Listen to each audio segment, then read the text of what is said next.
আজকে জামাত কর্তৃক আয়োজিত দাওয়াতি অনুষ্ঠানের উপস্থিত অত্র অঞ্চলের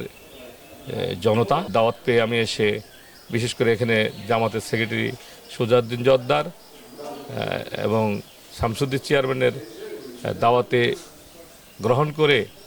এবং এই অঞ্চলের সাবেক বিপ্লবী কণ্ঠস্বর লতিফুর রহমান লাট্টুর নেতৃত্বে এই অঞ্চলে যত সন্ত্রাস এবং বিশেষ করে দুর্নীতি এবং আওয়ামী লীগের প্রেতাত্মা যে সমস্ত রাজনৈতিক সংগঠনের উপরে ভর করে আজকে সন্ত্রাসে লিপ্ত হচ্ছে, তাই আমরা বিশেষ করে আমার পক্ষ থেকে, কোরআন ফাউন্ডেশনের পক্ষ থেকে জামাতের সাথে আমি সংহতি প্রকাশ করেছি এবং এই আন্দোলনে শরিক হয়ে এই অঞ্চলকে সন্ত্রাসমুক্তর জন্যে জিহাদ ঘোষণা করেছি। এবং আপনারা জেনে থাকবেন এই অঞ্চল এখন বর্তমান হাজার হাজার মানুষ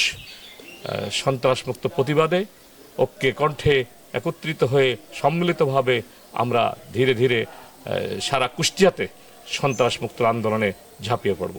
এবং বাংলাদেশে এখন বর্তমান রাজনৈতিক শূন্যতার কারণে যে ধরনের সন্ত্রাস নতুন করে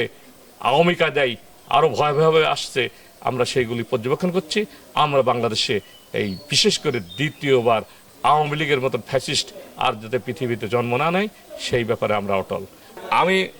মনে করি ফ্যাসিস্ট লেডি হিটলার শেখ হাসিনার আগে বিচার বাংলাদেশের মাটিতে রক্তের দাগ এখনও মশে নেই এবং সাধারণ মানুষের ক্ষোভ এখনও শেষ হয়নি এবং এই বিশেষ করে এই জনগণের রক্তের উপরে দাঁড়িয়ে আমি নির্বাচনের আগে শেখ হাসিনা সহ সকল মন্ত্রী, সংসদের যত অপরাধী, হাজার হাজার কোটি টাকার যারা লুটপাট করেছে, ব্যাংক লুট করেছে, এই দেশকে ধ্বংস করেছে, তাদের বিশেষ করে বিচার করে তারপরে আমি নির্বাচনের দিকে আমি যেতে চাই। এবং ডক্টর ইউনূসকেও আমি বলতে চাই, ওনাকে আমি ব্যক্তিগতভাবে চিনি, উনিও আমাকে চেনেন, আমি তার প্রতি অনুরোধ করে বলতে চাই আপনি যত দ্রুত পারেন শেখ হাসিনার বিচার ভারত থেকে নিয়ে এসে বাংলাদেশের মাটিতে বিচার যতদিন না করবেন ততদিন আপনি সফল একজন নায়ক বা সফল উপদেষ্টা হতে পারবেন না। এই অঞ্চলের সাথে আমি জড়িত, আমি অন্ধত্ব বরণ করেছি সন্ত্রাসের হাতে এই বাঁশগ্রাম ব্রিজ করতে করতেই। তো এই সন্ত্রাসের ব্যাপারে আমি বলতে চাই এই অঞ্চলের মাঠে ঘাটে অনেক আর্মসের রাজত্ব আছে এবং এই আর্মসগুলা সাধারণত সামাজিকভাবে সামাজিক দলের লেজুর ভিত্তি করে অনেক সময় ব্যবহার হয় এবং রাজনৈতিক ব্যানারে ব্যবহার হয়। তাই মনে করি এখানে হয়তোবা কোনো সামাজিক বা রাজনৈতিক